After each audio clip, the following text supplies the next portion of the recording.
नमस्कार दोस्तों, स्वागत है आप सभी का हमारे YouTube चैनल एग्जाम टाइम्स में। तो आज की वीडियो में हम डिस्कस करेंगे आरआरबी पीओ मेंस का मैथ्स का पेपर कंप्लीट 40 क्वेश्चंस हम डिस्कस करेंगे आज की वीडियो में। और ये हमारा फर्स्ट पार्ट है इस सीरीज़ का। ऐसी ही और वीडियोस जब तक आपका मेंस एग्जाम नहीं होता हम कंटिन्यूसली लेके आएंगे हमारे चैनल पर।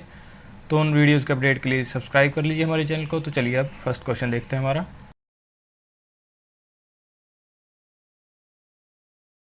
तो फर्स्ट क्वेश्चन हमारे सामने DI गिवन है हमें। अब देखते हैं डायरेक्शन इससे related. 5 groups A, B, C, D and E have a certain number of boys in each of them। तो 5 ग्रुप्स हैं A, B, C, D और E, और उनमें हर एक ग्रुप में कुछ ना कुछ नंबर ऑफ बॉयज़ हैं। The chart given below shows the age in years of the youngest and oldest boy in each group. तो जो हमें चार्ट गिवन है, लाइन चार्ट, इसमें हमें दिखा रहा है हर एक ग्रुप में जो यंगेस्ट है, यंगेस्ट ब्लू में है, देखिए A में यंगेस्ट है, और जो ओल्डेस्ट है उनकी हमें एज इस चार्ट में गिवन है। तो अब चलिए इससे रिलेटेड हम क्वेश्चन देखते हैं। फर्स्ट क्वेश्चन हमारा, the age of all the boys are integers and the age of no two boys in a group is same. तो बोल रहा है कि सभी के सभी बॉयज़ की जो एज है वो इंटीजर्स में है, मतलब कंप्लीट नंबर है एक, और किन्हीं भी दो बॉयज़ की एज सेम नहीं है किसी भी ग्रुप में। If each group has maximum possible strength which group will have the second lowest number of boys. तो आगे कह रहा है हमें कि अगर हर एक ग्रुप में उसकी जो स्ट्रेंथ है बॉयज़ की वो हो मैक्सिमम, तो हमें बताना है कि second lowest number of boys किस ग्रुप में होंगे। तो अब देखिए हमें गिवन है कि हर एक बॉय की जो एज है वो इंटीजर में हमें गिवन है, कि हर एक ग्रुप है, जो भी ग्रुप, उसमें बॉयज़ की एज जो इंटीजर में है, और उसके बाद किसी भी बॉय की एज दूसरे बॉय के बराबर नहीं है, ये भी हमें गिवन है कि सेम एज का कोई भी दो बॉयज़ नहीं है किसी भी ग्रुप में। तो अब देखिए अगर मैक्सिमम पॉसिबल स्ट्रेंथ की हम बात करें, मैक्सिमम स्ट्रेंथ कब होगी? सपोज़ कीजिए हम ए ग्रुप का एग्जांपल ले लेते हैं। ए ग्रुप है हमारे पास जिसमें यंगेस्ट बॉय है उसकी एज है 24, और जो एल्डेस्ट है वो है 42 एज का। तो अब अगर हमें मैक्सिमम स्ट्रेंथ ए ग्रुप की चेक करनी है कि कितनी होगी, तो अब देखिए यंगेस्ट ए ग्रुप में 24 का है ए ग्रुप में, और जो एल्डेस्ट है वो है 42 का। तो अब जितने नंबर आएंगे 24 और 42 के बीच में, अगर हम मान लें कि सभी में किसी ना किसी बॉय की एज आती है, कि फॉर एग्जांपल कि 25 आएगा, 26 आएगा, ऐसे करके 41 तक आएंगे, तो हर एक नंबर जो 25 है, 26 है, ये सभी किसी ना किसी बॉय की एज है, ये सारे के सारे नंबर्स। तो फिर हमारे पास क्या आ जाएगा? मैक्सिमम स्ट्रेंथ आ जाएगी उस ग्रुप की, कि हर एक नंबर जो 24 से लेके 42 के बीच में है, उन सभी नंबर्स में जो एज है वो किसी ना किसी बॉय की एग्जिस्ट करती है। तो जिससे हमारे पास मैक्सिमम नंबर आ जाएगा 24 और 42 के बीच में, और जिससे हमें मिल जाएगी मैक्सिमम स्ट्रेंथ उस ग्रुप की। तो अब देखिए 24 और 42 इन दोनों के बीच में जितने नंबर्स हैं उन सभी पे एज है किसी न किसी बॉय की। तो अब उन सब नंबर्स को हम काउंट कर लेते हैं। तो 24 के बाद 25 आएगा, ऐसे करके 30 तक 6 नंबर्स हो गए, और 40 तक 10, 6 + 10 16 + 1 41 आएगा, तो 17 हो गए, और दो ये हो गए 24 और 42। तो टोटल आ गए 19 बॉयज़ ग्रुप ए में। एक बार दोबारा समझ लीजिए क्या किया हमने, कि 24 था, 24 के बाद आया 25, ऐसे करके 30 तक ये हो गए 6 नंबर्स, उसके बाद 30 से लेके 40 तक ये हो गए 10, ये 6 हो गए, ये 10 हो गए, उसके बाद 41 आया, एक ये आ गया, और 42 एल्डेस्ट है और 24 यंगेस्ट है, दो ये हो गए। तो टोटल हो गया 2 + 6 + 10 + 1, ये आ गया टोटल, और ये आ गया हमारा 19। तो 19 आ गई मैक्सिमम स्ट्रेंथ ग्रुप ए में। तो ऐसे करके ही हम सभी ग्रुप्स की स्ट्रेंथ निकालेंगे। तो अब देखिए बी में है 32, यंगेस्ट है जो, और एल्डेस्ट है 51। अब इन दोनों के बीच में अगर हम काउंट करें तो इन दोनों के बीच में आएंगे नंबर्स 18, और एक 51 हो जाएगा, एक 32। तो टोटल आ गई बी की स्ट्रेंथ आ गई टोटल 20। इसके बाद सी की स्ट्रेंथ अगर हम काउंट करें तो 38 यंगेस्ट, 49 एल्डेस्ट। तो दोनों के बीच में नंबर्स आ जाएंगे, 2 हो गए 40 तक, उसके बाद 8 हो गए 48 तक, तो ये हो गए 10 + 2 12। उसके बाद डी में आ जाएंगे 18 यंगेस्ट, 41 एल्डेस्ट। तो देखिए अब 40 तक हो गया 22 + 41 और 18, ये हो गए 2 और 24, तो 24 आ गई डी में। उसके बाद ई, तो ई में देखिए अब 63 और 27, तो इसको हम काउंट करेंगे तो 30 और 3 33 + 2 35, प्लस ये दोनों नंबर्स आ जाएंगे तो 37। ये आ गई ई की स्ट्रेंथ। तो अब हमें फाइंड आउट करना है सेकंड लोएस्ट। तो लोएस्ट देखिए सी में है और सेकंड लोएस्ट है यहाँ पे ए। तो हमारा आंसर आएगा इस क्वेश्चन का option C, A group. I hope clear हुआ होगा ये क्वेश्चन। एक बार दोबारा कर लेते हैं। क्या बोल रहा था हमें कि हर एक ग्रुप में जो बॉयज़ हैं उनकी एज है इंटीजर्स, और किन्हीं भी दो बॉयज़ की ग्रुप में एज सेम नहीं है। उसके बाद बोल रहा था कि अगर मैक्सिमम स्ट्रेंथ है ग्रुप में, हर एक ग्रुप की मैक्सिमम स्ट्रेंथ है जो पॉसिबल हो सकती है, तो हमें बताना था कि second lowest number of boys किस ग्रुप में होंगे। तो मैक्सिमम स्ट्रेंथ के लिए जैसे कि हमने ए ग्रुप का एग्जांपल लिया कि ए ग्रुप में देखिए जो यंगेस्ट मेंबर है वो है 24 एज का और जो एल्डेस्ट है वो है 42 का।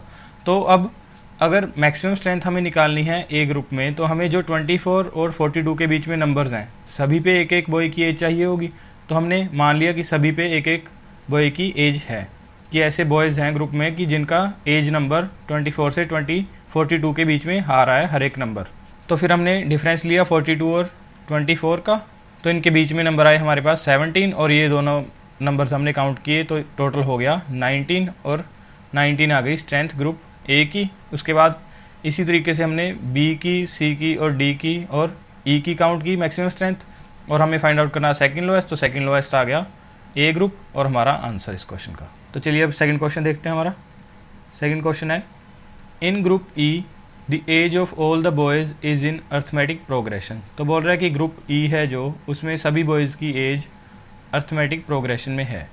If the sum of the age of all the boys is 585, और अगर सभी बॉयज़ की एज का जो सम है वो 585 है, what is the age in years of third oldest member. तो जो थर्ड ओल्डेस्ट मेंबर है ग्रुप का उसकी हमें एज फाइंड आउट करनी है। तो अब देखिए ग्रुप ई में जो यंगेस्ट मेंबर है वो है 27 का और जो एल्डेस्ट है वो है 63 का। अब हमें गिवन है कि सभी बॉयज़ की एज अर्थमेटिक प्रोग्रेशन में है, तो इसका मतलब 27 हमारी आ गई इस AP की फर्स्ट टर्म A1, उसके बाद 63 आ गई इस AP की लास्ट टर्म। अब हमें सम गिवन है 585। फॉर्मूला होता है n/2 number of terms multiply first term 27 plus last term 63। तो यहाँ से हम काउंट कर लेंगे हमारी नंबर ऑफ टर्म्स जितनी आएंगी। तो देखिए अब 27 प्लस 63 ये आएगा 90, तो 90 को 2 से कट करेंगे 45। अब ये आ गया n is equal to 585 divide by 45। 9 से कट करेंगे हम 5 टाइम्स, उसके बाद 6 पे और ये जाएगा 5 पे। तो नंबर ऑफ़ टर्म्स आ गई हमारी 13। तो 13 नंबर ऑफ़ बॉयज़ हैं ग्रुप ई में।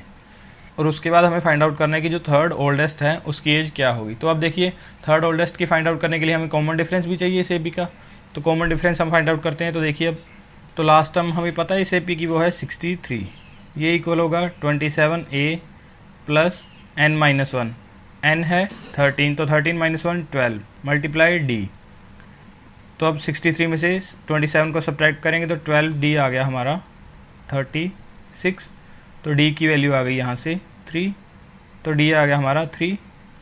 तो अब हमें जस्ट फाइंड आउट करना है थर्ड ओल्डेस्ट। तो जो लास्ट मेंबर है इस ग्रुप का वो है 63 एज का, ये है 13th मेंबर। हमें फाइंड आउट करना है थर्ड ओल्डेस्ट। तो ये हो गया फर्स्ट ओल्डेस्ट, इसके बाद सेकंड आएगा, फिर थर्ड आएगा। तो इससे पहले आएगा जो उसकी एज होगी 60 की, क्योंकि 3 का डिफरेंस है। उससे पहले आएगा जो उसकी एज होगी 57। तो थर्ड ओल्डेस्ट की एज आ गई हमारी 57। इस क्वेश्चन का आंसर ऑप्शन डी। तो देखिए एक तो ये मेथड है थर्ड ओल्डेस्ट फाइंड आउट करने का। अगर मान लीजिए काफ़ी ज़्यादा नंबर दिए होते और कोई बीच में नंबर पूछा होता तो आप क्या करते, AP का फॉर्मूला लगाते कि हमें पूछ रहा था कि वो थर्ड ओल्डेस्ट बताओ। तो टोटल मेंबर्स हैं 13, तो लास्ट से थर्ड, तो वो स्टार्टिंग से कितने नंबर पे होगा 11 पे, तो हम 11 टर्म फाइंड आउट कर देते। तो 11 टर्म देखिए फाइंड आउट करेंगे तो A है 27 प्लस 11 टर्म के लिए 10D हो जाएगा, तो 10 × 3, तो ये आएगा 30 प्लस 27, तो ये आ गया 57। तो A11 आ गई हमारी 57 और थर्ड ओल्डेस्ट की एज आ गई 57 और हमारा आंसर। तो एक बार दोबारा देख लेते हैं इस क्वेश्चन को कि हमें बोल रहा था कि ग्रुप ई में जो सभी बॉयज़ की एज है वो AP में है, और उसके बाद हमें सम गिवन था सभी बॉयज़ की एज का 585, और हमें फाइंड आउट करना था कि जो थर्ड ओल्डेस्ट मेंबर है उसकी एज क्या आएगी। अब हमें ग्राफ में गिवन था कि जो फर्स्ट मेंबर है मतलब यंगेस्ट मेंबर है उसकी एज है 27, और जो एल्डेस्ट है उसकी एज है 63। तो अगर सारे एक के सारे ये AP में हैं तो फर्स्ट टर्म आ गई 27 और लास्ट टर्म आ गई 63। तो फॉर्मूला यूज़ किया हमने, number of terms find out की, 13 आ गई। उसके बाद हमने कॉमन डिफरेंस निकाला क्योंकि हमें थर्ड ओल्डेस्ट मेंबर की एज निकालनी थी, तो कॉमन डिफरेंस आ गया 3 और उसको हमने यूज़ किया और थर्ड ओल्डेस्ट मेंबर की एज आ गई 57 और हमारा आंसर इस क्वेश्चन का। तो चलिए अब थर्ड क्वेश्चन देखते हैं। थर्ड क्वेश्चन हमारा, the average age of group B and also the age of its third oldest boy is 40 years. तो बोल रहा है कि जो एवरेज एज है ग्रुप बी की और जो थर्ड ओल्डेस्ट बॉय है ग्रुप बी का उसकी एज है वो है 40। एवरेज भी 40 है और थर्ड ओल्डेस्ट बॉय की एज भी 40 है। If there are 6 boys in group B and age of each boy is unique number. तो बोल रहा है कि अगर 6 बॉयज़ हैं ग्रुप बी में और हर एक बॉय की जो एज है वो है यूनिक नंबर, मतलब कि सारे के सारे बॉयज़ की जो एज है वो डिफरेंट है। What can be the minimum sum of the age in years of second and third youngest boy of the group. तो हमें फाइंड आउट करना है मिनिमम सम क्या हो सकता है सेकंड और थर्ड यंगेस्ट बॉय की एज का। तो अब देखिए बी ग्रुप में यंगेस्ट मेंबर है वो है 32 एज का, ये है यंगेस्ट, और 51 का है एल्डेस्ट। और हमें बोल रहा है कि 6 बॉयज़ हैं ग्रुप में, तो हम बना लेते हैं कि मान लेते हैं 1 2 3 4 5 6, ये 6 बॉयज़ हैं ग्रुप बी में। और अब हमें एज पता है, जो यंगेस्ट है यहाँ से यंगेस्ट है ये और यहाँ पे एल्डेस्ट है, तो यंगेस्ट की एज है 32, उसके बाद एल्डेस्ट की एज है 51 और हमें एक और गिवन है कि जो थर्ड एल्डेस्ट है उसकी एज है 40। तो फर्स्ट सेकंड थर्ड, तो यहाँ पे आ गया थर्ड एल्डेस्ट, इसकी एज है 40। और उसके बाद हमें एवरेज भी गिवन है इस ग्रुप का, वो है 40। तो सम आ जाएगा सभी की एज का। अगर हम माने कि ये है A, ये B, ये C, ये D, E और F, नेम हमने दे दिए, तो सभी की एज का जो सम आ जाएगा वो आएगा 40 × 6 क्योंकि 6 मेंबर्स हैं। तो A + B + C + D + E + F, ये आ जाएगा इक्वल टू 240। अब हमें वैल्यूज़ पता हैं इनमें से कुछ की, जैसे A की वैल्यू है 32 और D की वैल्यू है 40, F की वैल्यू है 51। तो इन सभी का सम हम सब्ट्रैक्ट कर देंगे 240 में से। तो देखिए B + C + E, ये आ जाएगा 240 में से हम सब्ट्रैक्ट करेंगे, ये सम आ गया 91 + 2 93 + 30 123। 123 हमें सब्ट्रैक्ट करना है 240 में से, तो ये आएगा 117। तो इन तीन मेंबर्स की एज का सम आ गया 117। और अब हमें फाइंड आउट करना है कि जो सेकंड और थर्ड यंगेस्ट बॉय हैं उनकी एज का मिनिमम सम कितना होगा। तो अब सेकंड है B, थर्ड है C, तो इनकी एज का जो सम ये मिनिमम तभी आएगा जब E की एज क्या होगी, मैक्सिमम होगी। तो अब देखिए E की एज मैक्सिमम हम कितनी मान सकते हैं। तो जो एल्डेस्ट है इस ग्रुप में वो है 51 का, तो 51 तो हम नहीं मान सकते क्योंकि हमें बोला हुआ है कि हर एक जो बॉय है उसकी एज क्या है, यूनिक है। तो यूनिक है तो 51 तो होगी नहीं, बट इससे कम 50 हम ले सकते हैं।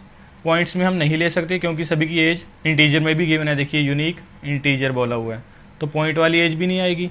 तो प्रॉपर नंबर लेना पड़ेगा, तो प्रॉपर नंबर आएगा 50। तो मैक्सिमम जो एज मान सकते हैं हम E की वो आ जाएगी 50। तो B + C + E की एज 50 मानी हमने, ये आ गया इज इक्वल टू 117। तो B + C सेकंड और थर्ड मेंबर की एज का मिनिमम सम आ गया यहाँ से 67। ये आ गया हमारा इस क्वेश्चन का आंसर, ऑप्शन हमारा D।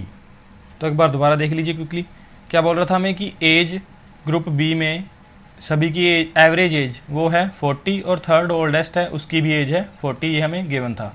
उसके बाद बोल रहा था कि टोटल अगर 6 बॉयज़ हैं ग्रुप बी में और हर एक की एज यूनिक इंटीजर है, तो हमें फाइंड आउट करना था मिनिमम सम सेकंड और थर्ड यंगेस्ट बॉय की एज का। तो हमें ग्राफ में गिवन था कि यंगेस्ट की एज है 32 और एल्डेस्ट की है 51। उसके बाद थर्ड जो ओल्डेस्ट है उसकी एज 40 हमें गिवन थी, और हमने यूज़ किया इस डाटा को। मान लिया हमने कि A से लेके F तक 6 बॉयज़ हैं ग्रुप में, और उनमें से जिसकी एज हमें गिवन थी उसको हमने इक्वल रख दिया 240 के, जो टोटल सम आया सभी की एज का। सब्ट्रैक्ट किया तो 3 बॉयज़ आ गए B, C और E, इनकी एज का सम आ गया 117। अब हमें फाइंड आउट करना था कि B + C इनकी एज का सम मिनिमम फाइंड आउट करना था। तो मैक्सिमम अगर E की एज होगी तभी इनका सम मिनिमम आएगा। तो मैक्सिमम एज जो हम मान सकते थे E की वो थी 50, उसको हमने माना और यूज़ किया तो यहाँ से 67 आ गया और हमारा आंसर इस क्वेश्चन का। अब चलिए नेक्स्ट क्वेश्चन देखते हैं। हमारा फोर्थ क्वेश्चन है, if the age of each boy is in multiples of 0.5 years what can be the maximum number of boys with unique age in group C and D together. तो बोल रहा है कि अगर ग्रुप सी और group D में जो boys की एज है वो है 0.5 का मल्टीपल में वो इंक्रीज़ हो रही है, चल रही है कंटिन्यूसली, तो हमें बताना है कि maximum number of boys unique age के कितने होंगे ग्रुप सी और ग्रुप डी में मिला के टोटल। तो अब देखिए इस क्वेश्चन में अगर हम ग्रुप सी में बात करें तो यंगेस्ट बॉय है वो 38 एज का है और एल्डेस्ट है वो है 49 का। तो अब हमें फाइंड आउट करने हैं नंबर ऑफ बॉयज़ जो इनके बीच में होंगे। अब देखिए 38 आ गया यंगेस्ट ग्रुप सी में, उसके बाद नेक्स्ट जो बॉय होगा 0.5 ईयर्स इससे ज़्यादा होगा तो मतलब 38.5 का होगा, उससे नेक्स्ट होगा जो 39, आगे ऐसे ही करके 39.5 और ये यूँ चलता रहेगा सीक्वेंस लास्ट तक 49 जो एल्डेस्ट है। तो अब हम ये सारे के सारे नंबर्स काउंट कर लेंगे, वो आ जाएंगे number of boys group C में। तो अब देखिए 38 और 49 का डिफरेंस जो है, इन दोनों नंबर्स का डिफरेंस है 11 का, तो 11 तो आ गया नंबर इन दोनों के बीच का। अब बॉयज़ कितने होंगे, बॉयज़ हो जाएंगे 22। वो कैसे, अब देखिए 38 और 39 में 2 बॉयज़ आ गए, ये 38.5 वाला एक 39 वाला, ये 2 आ गए, गैप तो एक नंबर का है बट बॉयज़ कितने आ रहे हैं डबल। ऐसे ही आगे 38, 39 और 40 के बीच में गैप तो है 1 नंबर का बट बॉयज़ आ जाएंगे यहाँ पे 39.5 और 40 वाला तो 2, ऐसे करके। तो इसलिए हमारे 11 का डबल हो गया 22 और +1 हमें करना है 49 के लिए, तो ये आ गए total number of boys in group C 23। अब इसके बाद हम देखते हैं ग्रुप डी में। ग्रुप डी में यंगेस्ट है 18 का और एल्डेस्ट है 41 का, तो दोनों में डिफरेंस आ गया यहाँ से, ये आएगा 23 का। तो 23 का गैप आ गया 41 और 18 में 23। अब इसको कर देंगे डबल, 46 + 1 एक्स्ट्रा तो 47, ये आ गई total number of boys in group D. तो दोनों ग्रुप्स के बॉयज़ आ चुके हैं, 23 सी में है और 47 डी में है। तो अब देखिए कुछ बच्चों ने यहाँ पे किया होगा कि इनका सम कर दिया होगा और 70 आंसर निकाल दिया होगा, बट वो क्या है, रॉन्ग है, क्योंकि हमें क्या बोला हो यहाँ पे देखिए यूनिक एज वाले ही हमें कंसीडर करने हैं टोटल में। तो अब यूनिक एज का मतलब कि जो कॉमन नंबर्स हैं दोनों ग्रुप्स में उनको हमें कैंसिल करना है। तो अब देखिए सी में 38 से लेके 41 तक और डी में 38 से लेके 41 तक, तो ये जो बॉयज़ हैं ये क्या हैं, दोनों ग्रुप्स में कॉमन है, तो हमें एक ग्रुप के सब्ट्रैक्ट करने होंगे। तो अब देखिए हम जब सब्ट्रैक्ट करेंगे एक के तो 38 से लेके 41 तक कितने बॉयज़ आएंगे, तो अगर हम काउंट करें तो ये आ जाएंगे 38.5 होगा, उसके बाद 39 होगा, उसके बाद 39.5 होगा, फिर 40, 40.5 और 41। तो काउंट कीजिए 38, 1 2 3 4 5 6 7, तो 7 बॉयज़ ये आ गए जो दोनों ग्रुप्स में कॉमन होंगे। तो इसको हम सब्ट्रैक्ट करेंगे तो हमारा आंसर 17 होगा, कितना आएगा 63। तो ये आ गया हमारा इस क्वेश्चन का आंसर, ऑप्शन हमारा सी। एक बार दोबारा देख लीजिए इस क्वेश्चन को। हमें बोल रहा था कि अगर हर एक बॉय की एज जो है वो 0.5 ईयर्स का मल्टीपल है, तो हमें फाइंड आउट करना था maximum number of boys unique age के ग्रुप सी और डी में टुगेदर कितने होंगे। तो हमने ग्रुप सी का पहले चेक किया, तो ग्रुप सी में यंगेस्ट था 38 का और एल्डेस्ट था 49 का, तो उनके बीच में नंबर ऑफ बॉयज़ बने 38.5, 39, 39.5 ऐसे करके 41 तक, सॉरी 49 तक गया ये नंबर। तो उसके बाद हमने 49 और 38 का डिफरेंस लिया, दोनों नंबर्स का गैप जो आया वो आया 11 का, 11 आया नंबर्स का गैप, उसको डबल किया हमने, बॉयज़ आ गए 22 + 1 49 की एज जो है एल्डेस्ट की वो हमने ऐड की, तो टोटल नंबर ऑफ बॉयज़ आ गए सी में 23। उसके बाद ऐसे ही हमने ग्रुप डी में किया, ग्रुप डी में आ गया 46 नंबर ऑफ बॉयज़ + 1 एल्डेस्ट वाला, तो 47 टोटल नंबर ऑफ बॉयज़ आ गए ग्रुप डी में। उसके बाद हमें फाइंड आउट करना था कि maximum number of boys with unique age. तो यूनिक एज की वजह से हमें जो 38 से लेके 41 तक कॉमन बॉयज़ थे दोनों ग्रुप्स में, उसको हमने सब्ट्रैक्ट किया, वो नंबर था 7, उसको हमने सब्ट्रैक्ट किया और हमारा आंसर आ गया इस क्वेश्चन का 63। तो चलिए अब नेक्स्ट क्वेश्चन देखते हैं हमारा 5th question. What is the average of the sum of age of the eldest boy of each group at the time when the youngest boy in that group was just born. तो हमें इस question में eldest boys हैं जो सभी groups के, उनकी as का सम फाइंड आउट करना है जब यंगेस्ट बॉय का बर्थ हुआ उस टाइम पे, और उनका एवरेज हमें फाइंड आउट करना है। तो अब देखिए हम ए ग्रुप में देखते हैं। तो ए ग्रुप में एल्डेस्ट है 42 का और यंगेस्ट है 24 का। तो 24 ईयर्स हम सब्ट्रैक्ट कर देंगे क्योंकि हमें बैक जाना है 24 ईयर्स। तो 42 में से 24 सब्ट्रैक्ट करेंगे तो 18 आएगा। उसके बाद नेक्स्ट बी में 51 और 32, इनका गैप आ जाएगा 19। आगे है सी ग्रुप का डिफरेंस आएगा 49 और 38 का 11। उसके बाद डी ग्रुप में 41 है एल्डेस्ट की एज और 18 है यंगेस्ट की। तो डिफरेंस लेंगे हम तो ये आएगा 23। लास्ट आ गया ग्रुप ई, 63 माइनस 27, तो ये आएगा 36। अब डिवाइड करना है इसको 5 से,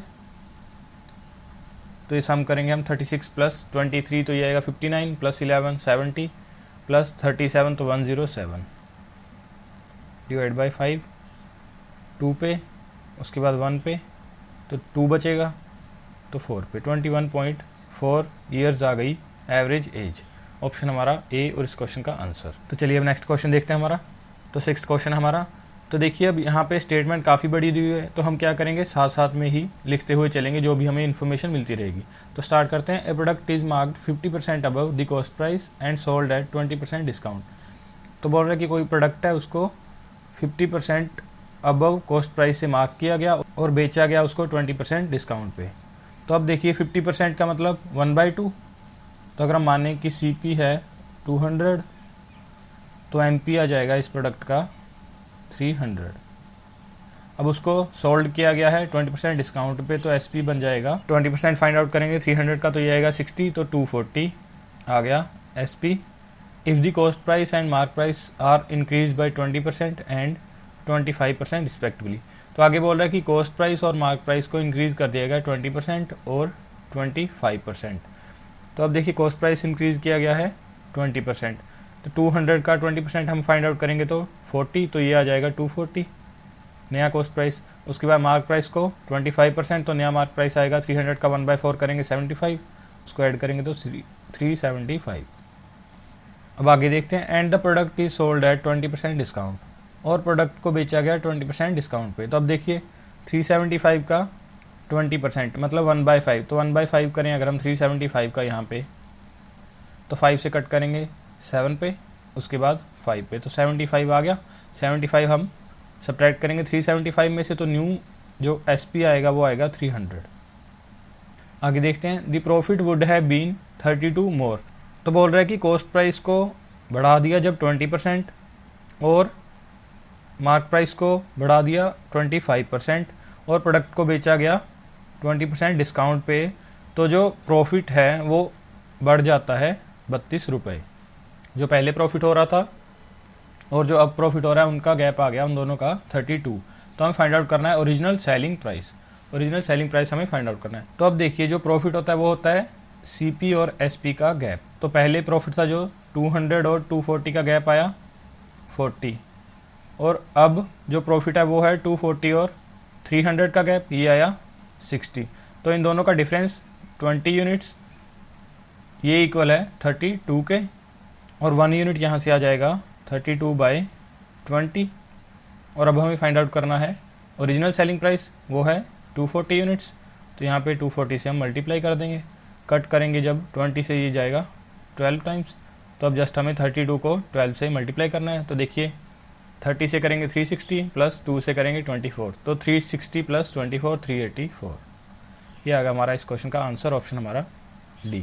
तो अगर एग्जाम में भी आपको इससे सिमिलर कोई क्वेश्चन मिलता है तो आप वहाँ पे भी ऐसे ही करेंगे कि जब बड़ी स्टेटमेंट गिवन हो तो आप साथ साथ में जो भी आपको इन्फॉर्मेशन मिलती जा रही है वो आप नोट डाउन करते चलिए, जिससे कि बाद में आपको कैलकुलेशन वगैरह बाद में करना आपके लिए ईजी रहे। तो चलिए नेक्स्ट क्वेश्चन देखते हैं हमारा।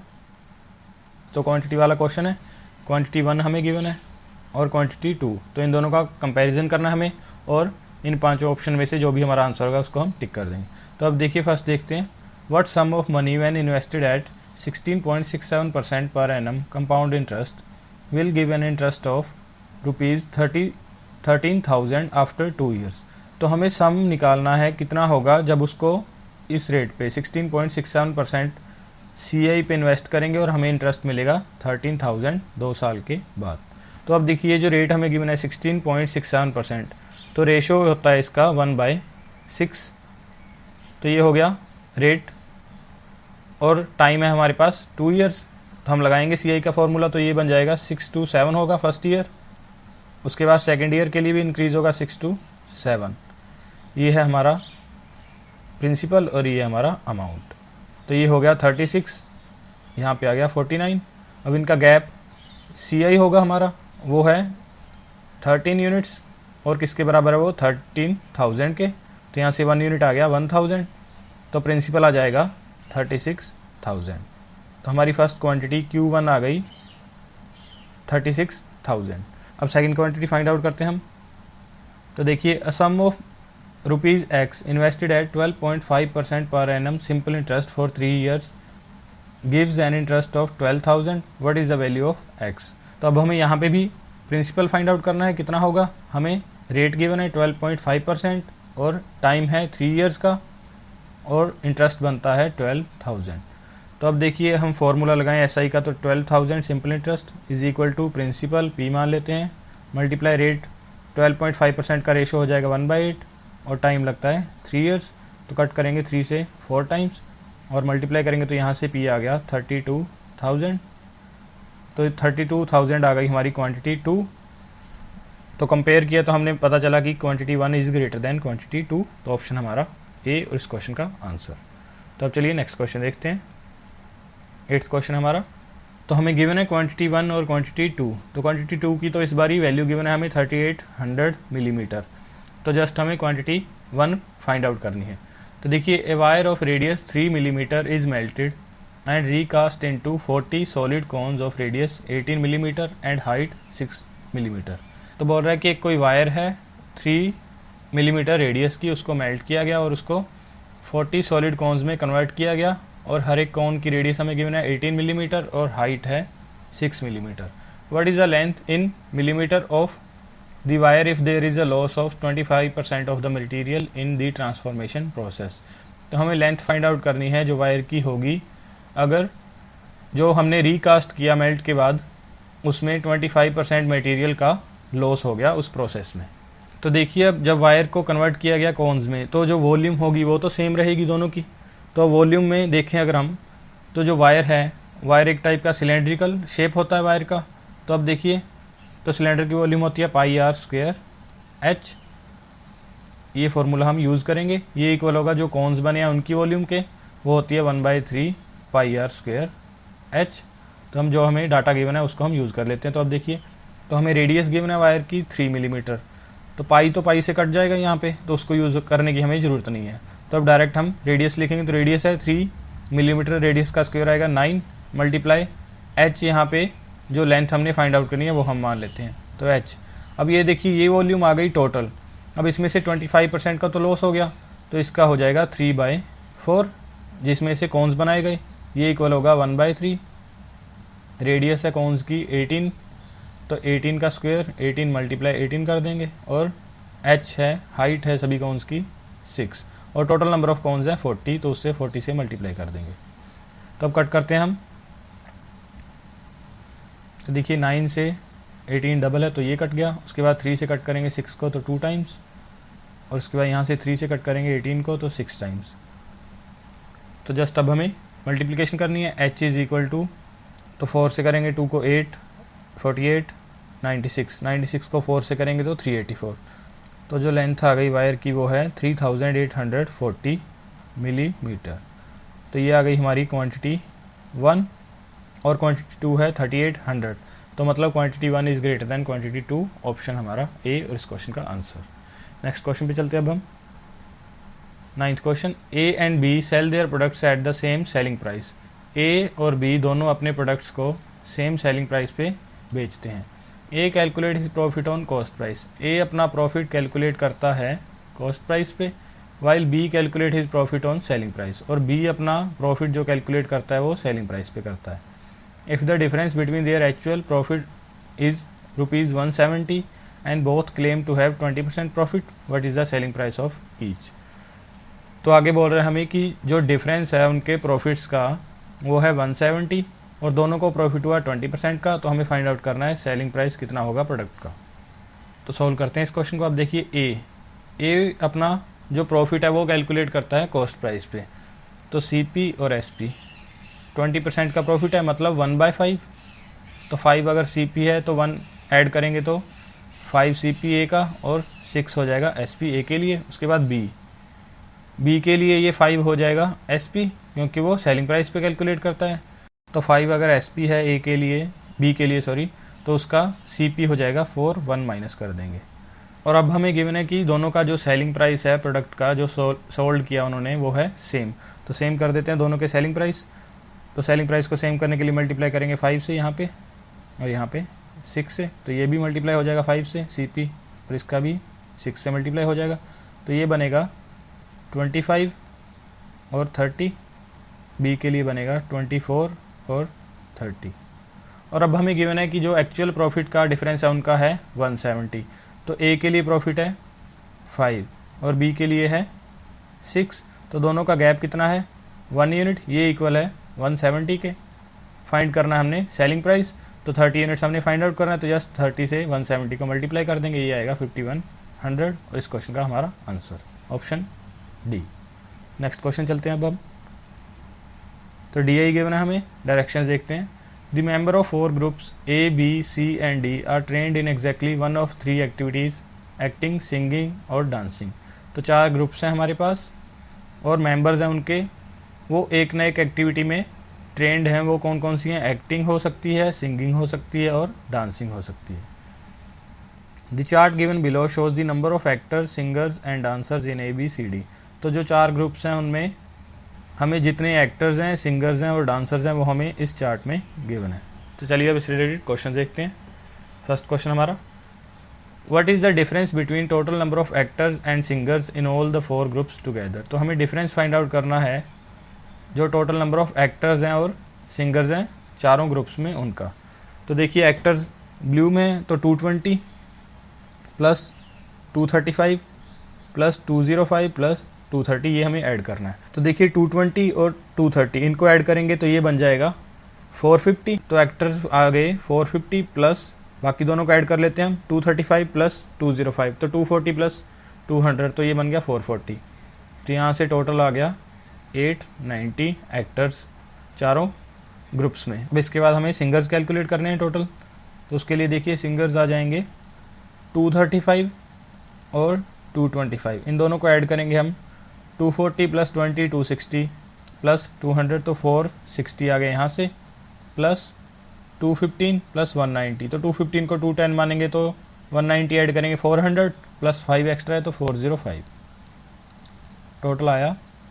टोटल करेंगे तो यहाँ से 865। अब इन दोनों का हमें डिफरेंस कैलकुलेट करना है, तो वो आ गया 25 और हमारा इस क्वेश्चन का आंसर ऑप्शन डी। तो अब चलिए नेक्स्ट क्वेश्चन देखते हैं हमारा। In C if 40% of dancers and 20% of the actors are male. तो बोल रहा है कि ग्रुप C में अगर 40% डांसर्स और 20% एक्टर्स मेल हैं, what is the difference between number of female dancers and female actors. तो हमें डिफरेंस फाइंड आउट करना है जो फीमेल डांसर्स होंगी और फीमेल एक्टर्स होंगी ग्रुप C में उनका। तो अब देखिए हम मेल कैलकुलेट करने की जगह डायरेक्टली फीमेल डांसर्स और फीमेल एक्टर्स कैलकुलेट कर लेते हैं। तो 40% डांसर्स हैं ग्रुप C में, तो ग्रुप C में डांसर्स है टोटल 185, इसमें से 40% हैं जो वो मेल हैं, तो 60% आ जाएंगी फीमेल।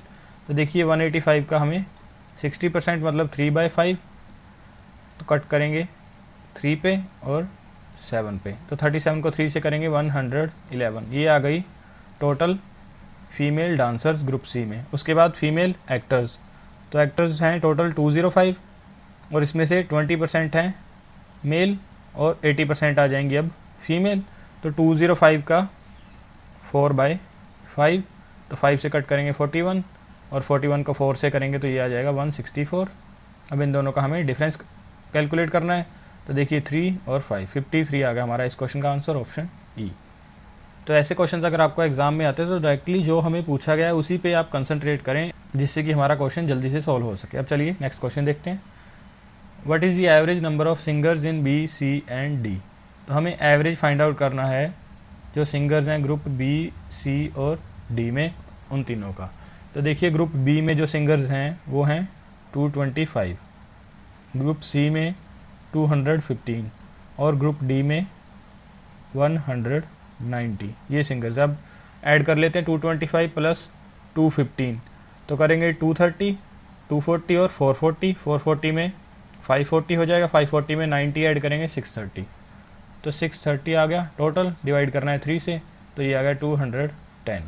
ऑप्शन हमारा D. Next question, what is the ratio of total number of members in B to the total number of dancers in all 4 groups together. तो हमें रेशियो फाइंड आउट करना है जो टोटल नंबर ऑफ मेंबर्स हैं group B में, उसका total number of जो dancers हैं चारों ग्रुप्स में उसके साथ। तो ग्रुप बी का टोटल कर लेते हैं। देखिए 200 और 200 400 प्लस 200 600, और बाकी जो एक्स्ट्रा है उसको कैलकुलेट कर लेते हैं। तो 600 आ गया। उसके बाद बाकी कैलकुलेट कर लेते हैं जो बच गए। 35 प्लस 25 ये हो गया 60, 60 प्लस 50 110 प्लस 5 115। तो टोटल मेंबर्स आ गए ग्रुप बी में 715, ये आ गए ग्रुप बी में। उसके बाद हमें डांसर्स देखने हैं चारों ग्रुप्स के टोटल। तो देखिए 155 ग्रुप ए में प्लस 255 ग्रुप बी में, तो ऐड करेंगे 260 और 50 310 प्लस 100 410 हो गए इन दोनों के, तो 410 आ गया। उसके बाद बाकी देख लेते हैं 185 प्लस 175, तो 180 का डबल जस्ट 360, तो ये आ गए टोटल डांसर्स 770। तो अब हमें इनका रेशो फाइंड आउट करना है। तो देखिए कट करें अगर हम, तो ये 11 पे जा रहा है, इधर वाला देख लेते हैं 11 पे 66 और 5 ये भी जा रहा है, तो 65 आ गया ये, और यहाँ पे आ गया 70। तो इन दोनों को कट करेंगे 5 पे, तो ये आ गया 13:14। हमारा इस क्वेश्चन का आंसर ऑप्शन सी। तो नेक्स्ट क्वेश्चन पे चलते हैं अब हम। What is the difference between total number of actors in B and D and the total number of dancers in A and C. तो हमें डिफरेंस फाइंड आउट करना है टोटल नंबर ऑफ एक्टर्स हैं बी और D group में, उसका जो dancers हैं ग्रुप ए और सी में उनके बीच। तो देखिए एक्टर्स ग्रुप बी और डी में, ग्रुप बी में जो एक्टर्स हैं वो है 235 और ग्रुप डी में है 230। तो 230 का डबल 460 प्लस 5 465 आ गए actors group B plus D में। उसके बाद ए प्लस डी में हमें, ए प्लस सी में हमें डांसर्स देखने हैं। तो ए में डांसर्स हैं 155 और सी में है 185, तो ऐड करेंगे 160 प्लस 80 240 प्लस 100 340, तो डिफरेंस आ गया यहाँ से 125। ए ऑप्शन इस क्वेश्चन का हमारा आंसर। नेक्स्ट क्वेश्चन 15th क्वेश्चन हमारा, the difference between the simple interest and compound interest on a sum of ₹X for 2 years at the rate of 12.5% per annum is ₹435। What is the value of x। तो हमें difference given है SI और CI का, वो है 435 और rate है 12.5%, time है 2 years और जो सम है वो है ₹X। तो अब हमें वैल्यू फाइंड आउट करनी है x की कितनी होगी। तो देखिए अगर आपने फॉर्मूला पढ़ा हो डायरेक्टली हम कर सकते हैं CI माइनस SI 2 years के लिए क्या होता है, जो प्रिंसिपल होता है उसको मल्टीप्लाई कर देते हैं हम, जो हमारे पास डिफरेंस आता है रेट का उससे हम मल्टीप्लाई कर देते हैं। तो अब देखिए रेट है 12.5%, इसको हम रेशो में लिखें तो 1/8 आएगा ये फर्स्ट ईयर का। तो प्रिंसिपल है हमारा x, मल्टीप्लाई करेंगे रेट के डिफरेंस से, तो रेट का डिफरेंस 1/8 है। 2 years के लिए 1/8 को 1/8 से मल्टीप्लाई कर देंगे, ये आ जाएगा रेट का डिफरेंस 1/64 और ये हमें गिवन है 435 के इक्वल। अब जस्ट हमें x की वैल्यू फाइंड आउट करनी है 435 को मल्टीप्लाई करके 64 से। तो अब देखिए इसको लिख लीजिए 60 प्लस 4, तो 6 से मल्टीप्लाई करेंगे 435 का, तो 435 का पहले हम डबल करते हैं तो डबल आएगा 870 और 870 का अब हमें 3 से मल्टीप्लाई करना है। 3 से करेंगे तो 0 1 2 कैरी होगा 21 का और 24 में 2 ऐड करेंगे 26, ये आ गया, एक 0 एक्स्ट्रा ऐड हो जाएगी। प्लस 4 टाइम्स करना है 435 का, तो जस्ट 2 बार डबल कर देते हैं। एक बार डबल करेंगे 870, उसको 2 बार डबल करेंगे तो 1740, तो इनको हम ऐड कर देंगे अब 27840, ये आ गया हमारा इस क्वेश्चन का आंसर ऑप्शन ए। तो अब देखिए जिनको ये क्लियर नहीं है कि 1/8 को 1/8 से हमने मल्टीप्लाई क्यों किया, तो वो देखिए क्या होता है कि ऐसा ही होता है जो 2 years के लिए, तो उसकी रेट सेम रहती है। तो फर्स्ट ईयर की रेट होगी 1/8 प्लस सेकेंड ईयर की 1/8। उसके बाद CI के लिए हम रेट को फाइंड आउट करते हैं 1/8, दोनों रेट्स का सम होता है, दोनों ईयर्स की रेट जो भी होती है उसका सम प्लस उन दोनों का मल्टीप्लिकेशन। तो जब हमने दोनों रेट्स का डिफरेंस निकाला तो ये तो कट गया, सेम था, तो ये बचा बाकी और इसको हमने मल्टीप्लाई कर दिया प्रिंसिपल से। आई होप क्लियर हुआ होगा। तो अब चलिए नेक्स्ट क्वेश्चन पे चलते हैं। 16th question, x and y are 2 points on sides AD and AB respectively of a rectangle ABCD। तो हमें कोई रेक्टेंगल गिवन है ABCD, उसकी साइड AD पे और AB पे 2 पॉइंट्स हैं, x AD पे है और y AB पे। तो रेक्टेंगल बना लेते हैं अब हम। तो ये रेक्टेंगल है A B C और D। अब पॉइंट्स देख लेते हैं हम। पॉइंट्स हैं हमारे पास, x पॉइंट है AD पे, तो यहाँ पे हम x पॉइंट बना लेते हैं, और y पॉइंट है जो वो है AB पे, और y पॉइंट AB पे है, तो यहाँ पे आ गया। अब देखिए AX रेशो AD हमें गिवन है 2:5। तो AX की अगर लेंथ है 2 यूनिट्स, तो AD पूरे की लेंथ है 5 यूनिट्स, तो ये XD क्या आ जाएगा 3 यूनिट्स। उसके बाद AY रेशो YB हमें गिवन है 3:5, तो ये है 3 और यहाँ पे है 5। अब आगे देखते हैं, if triangle AXY is cut out and it's area is 18 centimetre square. तो हमें बोल रहा है कि ट्रायंगल AXY को अगर हमने कट कर लिया और उसका एरिया है 18 centimetre, what is the area of remaining figure. तो हमें बाकी बचा हुआ जो फिगर है उसका हमें एरिया फाइंड आउट करना है। तो अब देखिए ट्रायंगल बनी AXY, ये ट्रायंगल बन गई AXY, तो इसका एरिया हमें गिवन है 18 सेंटीमीटर। तो अब देखिए ये जो ट्रायंगल है, अब रेक्टेंगल में ये एंगल होगा 90 का, ये 90 का एंगल है, तो ये जो ट्रायंगल बनी हमारे पास, इसका एरिया का फॉर्मूला होगा हाफ मल्टीप्लाई बेस, बेस है जो 3 यूनिट्स 3x मान लेते हैं, और जो हाइट है 2 यूनिट्स 2x, ये इक्वल है 18 के। तो यहाँ से हम वैल्यू फाइंड आउट करें तो 2 से 2 कटेगा और 3 से 6, तो x स्क्वायर आ गया हमारे पास 6 सेंटीमीटर स्क्वायर। तो ये वैल्यू आ गई हमारे पास x स्क्वायर की। अब हमें फाइंड आउट करना है जो रिमेनिंग फिगर है उसका एरिया। तो अब हम यहाँ से क्या करते हैं कि टोटल वैल्यू फाइंड आउट कर लेते हैं, जो टोटल एरिया आएगा उसमें से ट्रायंगल का सब्ट्रैक्ट कर देंगे, तो हमारे पास हमारा आंसर आ जाएगा। तो अब देखिए टोटल लेंथ यहाँ पे AB है, ये है 8x 3 + 5, और उसके बाद AD हमें गिवन है 5 यूनिट्स। तो अब देखिए इन दोनों को मल्टीप्लाई करेंगे पूरे रेक्टेंगल के एरिया के लिए, तो ये आ गया 8x × 5x 40x स्क्वायर, और x स्क्वायर की वैल्यू हमने फाइंड आउट कर ली है, वो है 6। तो 40 × 6, तो टोटल एरिया आ गया 240 रेक्टेंगल का, उसमें से ट्रायंगल का हम 18 माइनस कर देंगे, तो हमारे पास आंसर आ जाएगा हमारा 222, ऑप्शन बी। नेक्स्ट क्वेश्चन देखते हैं अब हम। 17th क्वेश्चन, सीरीज़ है हमें गिवन। तो अगर हम देखते हैं सीरीज़ को, तो देखिए मल्टीप्लिकेशन वाली लग रही है, तो अब लगा के देखते हैं कि क्या मेथड लगेगा। तो अगर हम लगाएं मल्टीप्लिकेशन वाला मेथड, तो देखिए स्टार्टिंग में अगर हम लगाएं तो यहाँ पे हो रहा है मल्टीप्लाई 1 + 2, आगे 10 और 23 पे यहाँ पे हो रहा है मल्टीप्लाई 2 + 3। आगे यहाँ पे तो ये मेथड नहीं लग रहा, बट अगर आप देखें यहाँ पे 211 और 4 849 में, तो यहाँ पे 4 से मल्टीप्लाई कर दें 844 + 5, तो यहाँ पे तो ये मेथड लग रहा है, बट 23 और 211 में ये जो हमने मेथड लगाया ये रॉन्ग हो रहा है। तो इसका मतलब कुछ ना कुछ चेंज आएगा। ये तो करेक्ट जा रहा है मल्टीप्लाई 2 + 3, आगे यहाँ पे गया मल्टीप्लाई 4 + 5, बट यहाँ पे बीच में यहाँ पे कुछ ना कुछ और नंबर आएगा। तो इसका मतलब यहाँ पे जो हमने ये भी लगाया ये भी हमारा रॉन्ग होगा, यहाँ पे भी कुछ और नंबर आएगा। तो अगर हम लगाएं यहाँ पे, देखिए 23 का 9 टाइम्स है 207, और उसमें अगर हम 4 ऐड कर दें तो 211 हमें मिल रहा है। तो इसका मतलब 23 को मल्टीप्लाई किया है हमने 3 के स्क्वायर से, और उसमें हमने ऐड कर दिया 4, तो हमें 211 मिल गया। अब स्टार्टिंग में यही लगाएं तो 1 का स्क्वायर करेंगे तो 1 ही आएगा, +2 करेंगे तो 10 आ गया। तो अब हमें पैटर्न बनता हुआ नज़र आ रहा है। क्या हो रहा है कि मल्टीप्लिकेशन जो हो रही है, स्टार्टिंग में किया 1 का स्क्वायर, उसके बाद 2 से फिर 3 आया कंसेक्यूटिव नंबर, बट उसका कर दिया स्क्वायर, उसके बाद नेक्स्ट आया 4। अब यहाँ पे क्या होगा 849 में, यहाँ पे हम करेंगे 5 के स्क्वायर से मल्टीप्लाई और ऐड करेंगे उसमें 6।